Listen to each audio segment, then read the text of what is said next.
Graça e paz, abençoados. Voltando aqui, o vídeo foi interrompido, né, com 9 minutos, mas vamos prosseguir aqui onde nós paramos. A soberania de Deus, continuação da primeira parte, tá? Continuação. Então, abençoados, como o irmão Paulo estava falando, Davi, a palavra foi dita que Satanás, e lá no livro de Números já diz que Deus, né? No número diz que Deus incitou a Davi. No livro de Reis diz que Satanás incitou a Davi. Mas não foi Deus propriamente dito, porque está dito como Deus, porque Davi abandonou a consulta com Deus, de consultar ao Senhor para ir para a batalha. Ele foi cheio de si, cheio da sua exaltação, da sua soberba. Então ele foi para a batalha. Ele falou: o exército inimigo é pequeno, são pessoas fracas, então não vou mandar o exército de Israel todo, não. Ele não consultou a Deus, porque se fosse por vontade de Deus, Deus teria mandado o exército todo. Mas ele, cheio de si, todo cheio de soberba, né? Sendo carnal, por isso que ele foi dito que Satanás incitou, porque a natureza carnal, aonde um ser espiritual, Satanás, colocando a vaidade no coração dele, na mente dele, levou ele a subestimar o exército inimigo. Então ele mandou apenas 300 homens, ele criou censo, criou contagem, contou os homens para ir, então mandou apenas 300 homens, achando que o exército inimigo não iria vencer contra eles. Ele não consultou a Deus para saber se ia para a guerra, porque era costume de todo rei que estava debaixo do poder divino consultar ao Senhor ou consultar ao profeta para poder saber se poderia ir para a guerra naquele momento e quantas pessoas teria que levar. Mas ele fez coisa do seu próprio coração. Por isso é dito que Satanás incitou a Davi. E ora a palavra diz, lá no livro de Crônica, que Deus incitou a Davi. Deus aqui está dizendo que Deus permitiu, na sua soberania, permitiu que Davi entrasse por esse caminho do erro, da exaltação, do próprio ego. Então, a palavra Satanás e Deus é colocada em paralelo, porque Deus abandonou, deixou Davi ao seu bel prazer, à sua própria vontade, sendo carnal e maligno, sendo demoníaco, tomando uma atitude demoníaca, sem consultar a Deus. É por isso, é com esse entendimento que nós temos que entender a palavra. Porque se você pegar de forma literal, você vai ver que Deus e Satanás, vai dizer que Deus e Satanás são uma coisa só. É onde os religiosos, as pessoas ateístas, não entendem e atribuem que Deus e o diabo é uma coisa só. Então, amados, nós vamos agora com entendimento saber que Deus é que domina tudo. Vamos lá no livro ainda de Provérbios 16, nós lemos aí em Provérbios 16, 1, do 1 ao 3. Agora vamos ler de Provérbio Provérbio 16, 9. Provérbio 16, verso 9 agora. Vamos lá no verso 9. Diz assim, ó: o coração do homem planeja o seu caminho. Ó, o plano do coração do homem planeja o seu caminho, mas o Senhor lhe dirige os passos. Então, Davi, ele não consultou a Deus, ele colocou no coração dele e não pediu a direção de Deus. Ele desprezou a direção de Deus. Por isso que é dito que Satanás incitou, ou Deus incitou, porque Deus abandonou ele à sua própria vontade. Então, o coração do homem planeja os caminhos, mas o Senhor lhe dirige os passos. Foi Deus que dirigiu Davi naquela batalha, quando ele criou o censo? Não, porque ele foi cheio de si. Por isso que é dito a palavra que Satanás incitou a Davi. E ora, no livro de Números, diz que Deus incitou a Davi a criar censo contra Israel. Entenda isso, amado. Agora vamos para o livro de Lucas. Lucas, olha o que diz aqui, ó. Olha o que Jesus já diz aqui no livro de Lucas. Ó, o que Lucas resiste aqui? Lucas capítulo 12. Vamos entender o que é essa soberania de Deus, o que é permissividade. Diz aqui, ó. Lucas capítulo 1, do verso 1 ao 12. Vamos ler do verso 1 ao 12. Diz assim: E ajuntando-se, entretanto, milhares de pessoas, de sorte que se atropelavam uns aos outros, começou a dizer aos seus discípulos: acautelai-vos primeiramente do fermento dos fariseus, que é a hipocrisia. Então Jesus está falando, ó, vocês tomam cuidado com os fariseus, porque eles são hipócritas, os ensinos deles. Pois aí ele diz aqui no verso 2, porque nada há encoberto que não há de ser descoberto no ministério do Espírito. Vê que Jesus agora mostra, como nós já ensinamos nos vídeos anteriores, Jesus mostra que no ministério do Espírito, aqueles que eram inimigos, existia uma força atuando na mente desses homens, que não deveria considerar eles como inimigo. Ele diz: amai os vossos inimigos e orai por aquele que vos persegue. Então no ministério do Espírito tudo está agora debaixo da luz. Ele diz: eu sou a luz do mundo, aquele que me segue não andará em trevas. Mas não há nada encoberto que não haja de ser descoberto no ministério do Espírito, nem oculto que não haja de ser sabido. Então no ministério do Espírito de Cristo, nada fica encoberto, tudo é trazido à luz. Portanto, tudo que em treva discerde, tudo que vocês fizerem em treva discerde, a luz será ouvido. O que falardes ao ouvido no gabinete, às escondidas, ó, sobre o telhado será apregoado. Por quê? Porque no ministério do Espírito agora tudo é nítido, nítido aos homens, tudo é revelado. Então, e nítido às forças espirituais, tá? E diz aqui: digo-vos, amigos meus, não temais aos que matam o corpo, não tenha medo dos que matam o corpo e não tem mais o que fazer. Mas eu vos mostrareis a quem deveis temer. Temei aquele que depois de matar tem poder de lançar no inferno. Aos ensinadores da graça, que diz que não existia inferno, né? Então tá aqui. Sim, eu vos digo, a este temei. Não se vende 5 passarinhos por 2 asses, que é uma medida, um valor, e nenhum deles está esquecido diante de Deus. Até o cabelo das vossas cabeças estão contados. Não temais, pois mais valeis vós do que muitos passarinhos. Então tá vendo aqui, abençoados? O passarinho, Jesus disse que nenhum deles cai por terra, nenhum deles morrem, se não for da permissão de Deus. Tudo é permissividade de Deus, tudo está debaixo da soberania de Deus. Mas isso não significa que Deus aqui, ele não está dizendo que Deus mata os pássaros. Que quando os pássaros morrem, não é Deus que mata. Quando o homem morre, não é Deus que mata.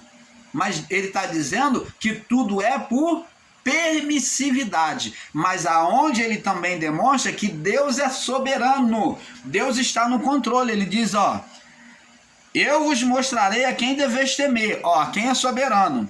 Temei aquele que depois de matar o corpo tem poder para lançar a alma no inferno. Sim, vos digo, a esse temei. Não se vende 5 passarinhos por 2 asses?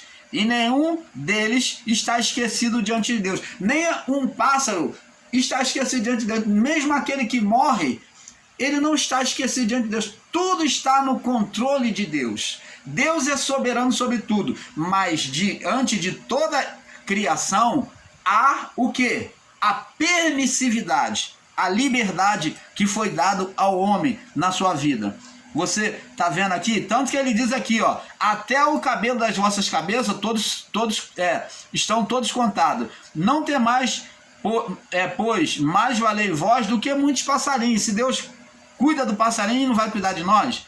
Ele diz aqui, ó, digo-vos que todo aquele que me confessar diante do homem, ó, uma permissividade de querer confessar ou não, diante dos homens, também o Filho do Homem confessará diante dos anjos. Mas o que me negar, quer ver? Ó, livre-arbítrio, permissividade de você querer ou não. Mas quem me negar diante dos homens, será negado diante dos anjos. Então você está vendo aqui uma liberdade de escolha. Deus é soberano, mas ele dá liberdade de escolha ao homem. Vamos ver agora no livro de Mateus. Vamos confirmar aqui essa mesma palavra no livro de Mateus, capítulo 10. Mateus falando agora no capítulo 10. Nós vamos ver até com mais clareza, né? Mateus 10, no verso 26 ao 30. 26 ao 30. Diz aqui, ó. Portanto, não os temais, porque nada há encoberto que não haja de se revelar-se, nem oculto que não haja de saber-se. Então, o ministério do Espírito, tudo está patente aos olhos de Deus, tudo está sob o domínio, sob a soberania de Deus.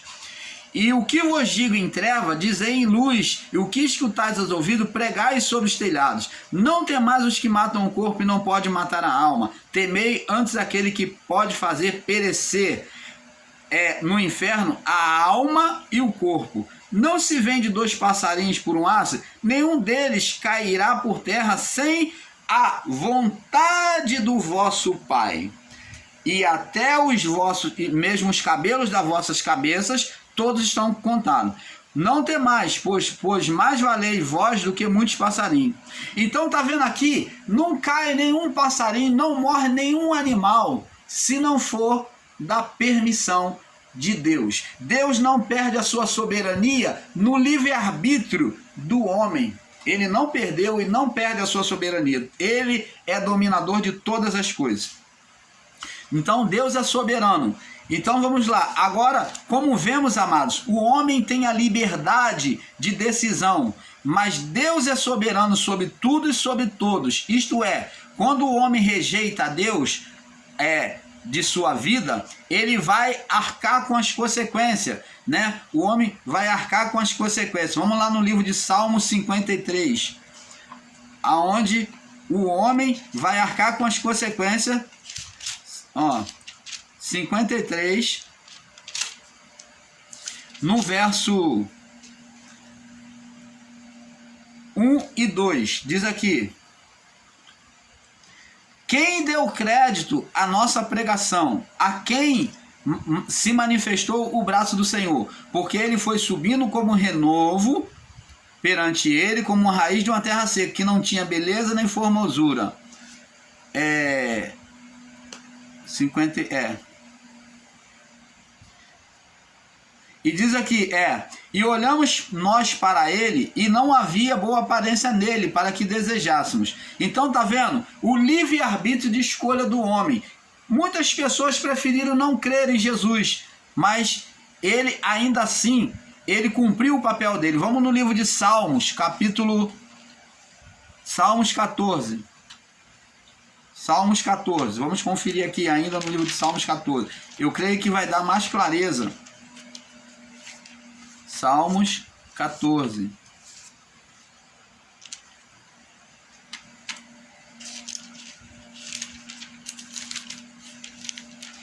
Salmos 14, no verso 9, diz assim: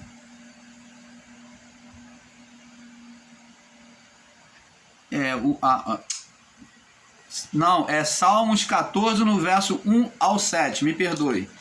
Verso 1 ao 7, diz assim: disse o nécio no seu coração, não há Deus. Então, o nécio, que é chamado hoje de ateu, né? O ímpio, né? Que é chamado de nécio, que é comparado hoje ao ateu, diz assim: disse o ateu em seu coração, podemos dizer assim, não há Deus, né?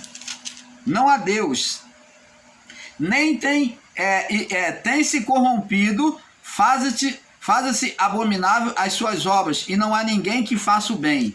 O Senhor olhou desde os céus para os filhos dos homens, para ver se havia algum que tivesse entendimento e buscasse a Deus. Todos desviaram-se todos, e juntamente se fizeram imundos, e não há quem faça o bem, não há um só sequer. Então, você está vendo aqui, aqueles que a palavra diz aqui no verso 4, diz aqui de Salmos ainda, não terão conhecimento os que praticam a iniquidade, os quais comem o meu povo como se fosse pão e não invoca ao Senhor. Então está dizendo que o conhecimento de Deus é vedado ao ímpio, aquele que não crer em Deus, Então aqui está vedado o conhecimento. Então eles não reconhecem a soberania de Deus, mas Deus é soberano, ele continua, entendeu? Ele continua sendo soberano. Amados, desprezar a Deus ou a sua voz é trazer graves consequências sobre nós. Por isso, ele nos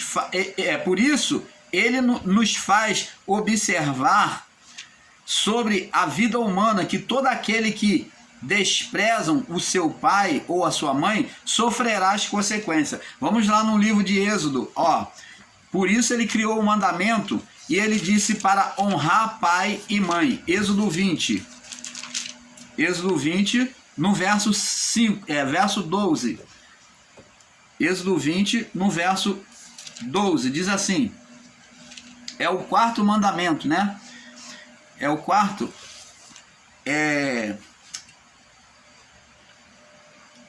Êxodo é o quinto mandamento. Diz aqui, verso 12: honra teu pai e a tua mãe, para que se prolongue os teus dias na terra que o Senhor teu Deus te dá. Então, Deus, ele coloca o pai e a mãe como uma figura de honra, como uma figura de honra como ele é. Então, Deus já, para ensinar, para a condição humana ser educada, tanto espiritualmente, então ele já cria uma educação aqui no plano físico, aonde o homem, a mulher, deve honrar seu pai e a sua mãe, porque se não honrar seu pai e a sua mãe a quem vê, como vai honrar ao pai que não vê? Se ele não se dedica, não ama a quem ele vê, como ele vai amar aquele que ele não vê? Então, por isso, esse quinto mandamento, que é honra teu pai e a tua mãe, para que se prolongue o seu dia sobre a terra, é justamente para que o homem ele venha ter compreensão de Deus e reconhecer Deus na sua soberania. Aqueles que desprezam a soberania de Deus pagam um preço muito grande, né? Esses daí são maus filhos, né? Não honram seu pai e a sua mãe. Normalmente são pessoas rebeldes, insubordinadas.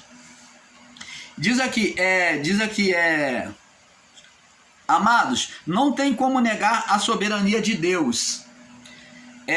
Isaías 45, vamos lá, é o dito daqueles defensores que radicalizam e ensinam de forma literalizada, dizendo que Deus é soberano, irmão, então tudo está no controle dele, é ele quem faz o homem mau, é ele quem cria o homem mau, ele criou o homem mau para ser mau, Deus não criou o homem mau. Esse ensino radicalizado é uma perfeita ignorância. Isaías 45, diz aqui, verso 5: eu sou o Senhor, e não há outro fora de mim, não há outro Deus. Então, esta palavra aqui, dito Assírio, está relacionado a um povo que estava debaixo de idolatria. Então, por isso que Deus vem dizendo para Ciro: eu sou o Senhor e não há outro. Vê que Deus está tratando aqui idolatria. Ele está querendo apartar a idolatria e mostrar que só existe ele como dominador, que ele era soberano sobre tudo. Eu sou o Senhor, não há outro. Fora de mim não há outro Deus. Não há Deus. Eu te cingirei. E ainda que tu não me conheças, Ciro, ainda que tu não me conheças, eu te cingirei. Eu te prepararei para ajudar meu povo, para que saiba que desde o nascente do sol, desde o poente, que fora de mim não há outro Deus. Ó, de novo, tratando-se de quê? Idolatria, visando apartar o pensamento idólatra do povo. Então está falando para Ciro: você tem que confiar em mim, porque não há outro. Eu sou o Senhor e não há outro. Ele repete de novo. Olha como ele está apartando, querendo buscar apartar a idolatria.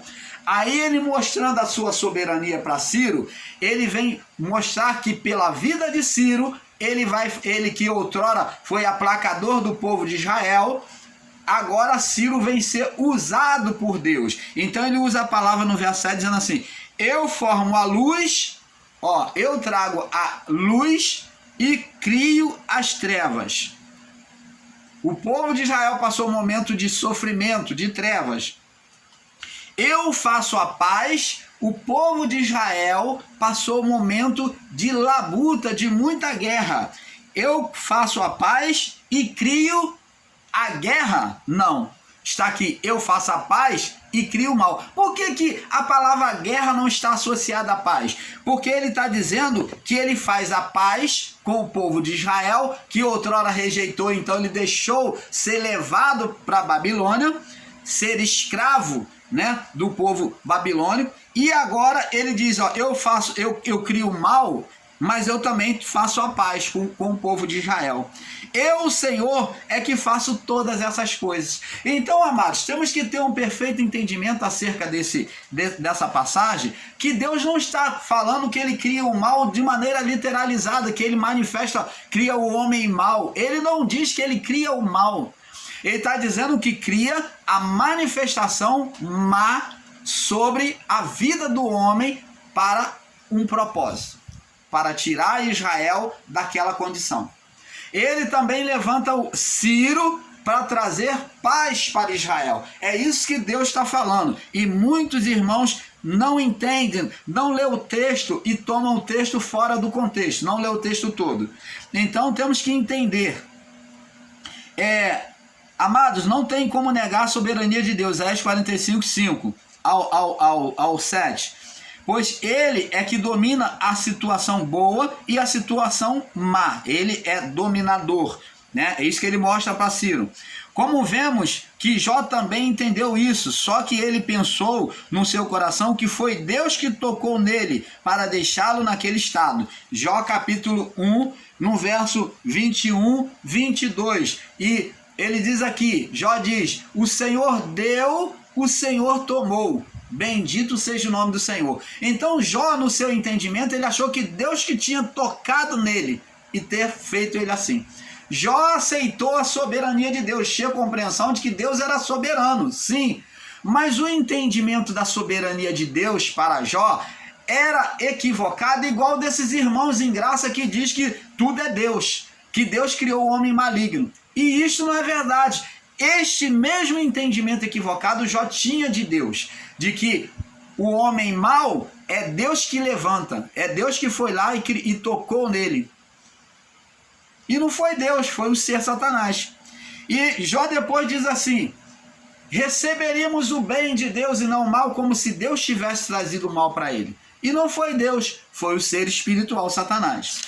Então, amados, temos que ter esse perfeito entendimento. Vamos agora. Veja, abençoado, estamos aqui palmilhando sobre a verdade da soberania de Deus. Não estamos a negar, mas a saber separar e não literalizar os textos, tornando fora do contexto, como muitos ensinadores em graça têm feito. Agora, amado, a palavra é bem clara em Lucas capítulo 12. Vamos lá, Lucas capítulo 12, vamos lá no livro de Lucas mais uma vez, no capítulo 12, no verso 1 ao 12, que nós já lemos, né? Capítulo 12, no verso 1 ao 12, vamos lá, vamos ler de novo. Então, a palavra que Jesus diz que não se cai nem um pássaro, não morre nem um pássaro, um passarinho, se não for pela vontade de Deus. Nós já lemos esse texto, Lucas capítulo 12, verso 1 ao 12. E Mateus capítulo 10, verso 26 ao 30, como já lemos. Como vemos, o texto já se explica por si só, mostrando a soberania de Deus. Agora vamos entender e analisar o livro de Jonas, onde é expressada toda a soberania de Deus diante de um profeta errante e um povo condenado. Vamos lá no livro de Jonas agora, palmilhando sobre o livro de Jonas. Jonas. Vamos aqui. Capítulo 1, diz assim: Veio a palavra do Senhor a Jonas de Amitai, dizendo: Levanta-te, vai à grande cidade de Nínive e clama contra ela, porque a sua malícia subiu até a minha presença. Porém, Jonas se levantou para fugir da presença do Senhor, para Tarsis. Olha só, observa, Deus deu uma ordem, ele era um profeta de Deus e ele se recusou a obedecer a ordem de Deus. Então, ao invés de ir para Jope, descendo para ao invés de ir para Nínive, ele foi para Tarsis. Então ele desceu para Jope e pegou um navio para Tarsis, né? Para Tarsis. E descendo a Jope, achou ali um navio que ia para Tarsis. Pagou a sua passagem, desceu para dentro dele, para ir com eles para Tarsis, para longe da presença do Senhor. Olha que perfeita ignorância. Deus, ele é onisciente, onipresente e onipotente. Então, como que o homem pode se esconder da presença do Senhor? O salmista Davi disse: para onde fugirei da tua presença? Se eu desço ao profundo abismo, lá estás.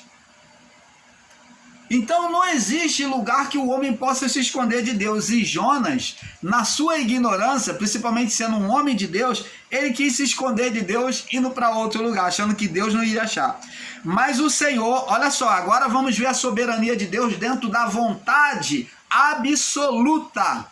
Agora Deus, diante da ofensa que Jonas fez a ele, Deus vai mostrar que ele é soberano, porque Jonas tentou esconder. Então, esse intento de se tentar esconder fez Deus se revelar agora a sua soberania, o seu poderio. E diz aqui no verso 4: mas o Senhor mandou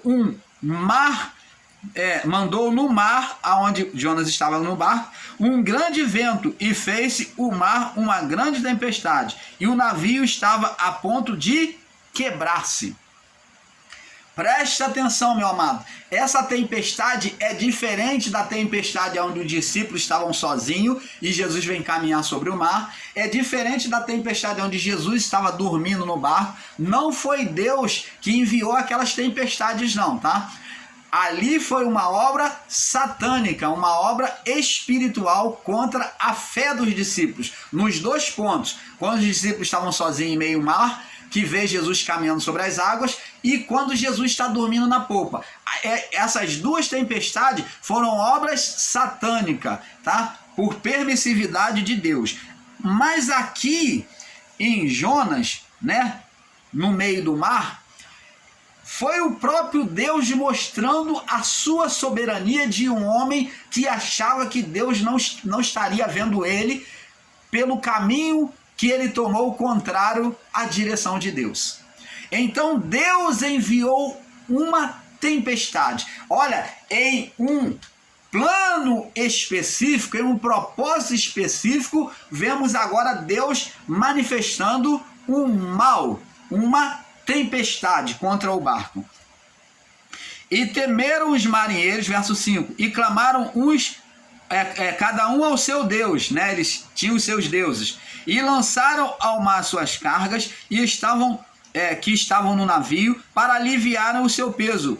Jonas, porém, desceu ao porão do navio e, tendo-se deitado, dormia um profundo sono. Vê-se que essa passagem de Jonas é um pouco idêntico ao que aconteceu com Jesus, né? Estava dormindo no barco, só que Jesus foi cumprir a vontade do Pai e Jonas estava fugindo da vontade do Pai. É um oposto, né? É um oposto, onde Jesus vai para lá e Jonas vem para cá. Jonas se escondeu e Jesus estava a caminho de Gadara, indo cumprir a vontade do Pai. E ele estava dormindo, descansando. E diz aqui,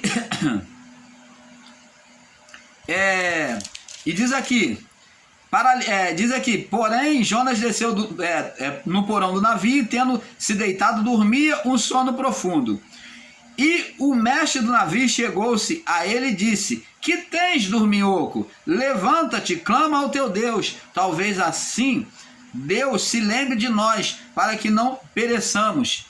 E dizia cada um ao seu companheiro: vinde e lancemos sorte, para que saibamos porque causa nos sobreveio este mal. E lançaram sorte, e a sorte caiu sobre Jonas. Então eles descobriram por que estava vindo aquela tempestade. Eles já tinham aliviado o barco com as cargas, já tinha clamado ao Deus deles e nada aconteceu, então eles lançaram sorte. E Deus indicou, Deus apontou que era Jonas. E lhe disseram: declara-nos agora, verso 8, por causa de quem nos sobreveio este mal? Que ocupação é a tua? De onde vens? E qual é a tua terra? Porque, e de que povo és tu? E ele lhe disse: eu sou hebreu e temo ao Senhor, o Deus do céu, que fez o mar e a terra. Então estes homens se encheram de grande temor e disseram-lhe: por que tu fizeste isso? Pois sabiam os homens que fugia da presença do Senhor, porque ele lhe tinha declarado. E disseram-lhe: que te faremos nós para que o mar se nos acalme? Porque o mar ia se tornando cada vez mais tempestuoso. E ele lhe disse: levantai-me e lançai-me ao mar, e o mar se aquietará. E eis que porque eu sei que por minha causa vos sobreveio esta grande tempestade. Entretanto, os homens remavam para fazer voltar o navio à terra, mas não podiam, porquanto o mar se embravecendo cada vez mais contra eles. Por quê? Porque era a mão de Deus, e nada podia deter a mão de Deus, enquanto não se cumprisse a vontade de Deus. Verso 14, enquanto clamaram ao Senhor, então clamaram ao Senhor e disseram: ah, Senhor, nós te rogamos que não pereçamos por causa da alma deste homem, e que não ponha sobre nós o sangue inocente, porque tu, Senhor, fizeste como te aprouve. Levantaram a Jonas e lançaram ao mar, e cessou o mar a sua fúria. E temeram, pois, aqueles homens ao Senhor com grande temor, e ofereceram sacrifícios ao Senhor e fizeram votos. Então, e preparou o Senhor um grande peixe, Deus que trouxe o grande peixe, para que tragasse a Jonas. Esteve 3 dias e 3 noites nas entranhas do peixe. Você está vendo? Até os próprios homens que eram incrédulos, serviam aos outros deuses, se converteram ao Deus de Jonas. Só Jonas que estava com o coração endurecido, se escondendo de Deus. Então Deus, o próprio Deus, na sua soberania, criou a tempestade, mostrou que Jonas era o culpado daquilo, apontou na sorte que eles lançaram, mostrou que o culpado era Jonas. Deus revelou para eles e trouxe um grande peixe para engolir a Jonas. Olha a soberania de Deus. Quando é propósito específico de Deus, meu irmão, minha irmã, não tem como fugir, porque Deus é soberano, e quando ele tem um propósito, então não tem como o homem não querer fazer a sua vontade. Aí é vontade absoluta. Isto daqui é um caso específico. Não podemos literalizar. Você está entendendo aqui aonde os irmãos em graça pegam a palavra lá de Isaías 45, 5 ao 7 e literalizam? Aqui, e como o caso de Ciro, que Deus usou ele para propósito, então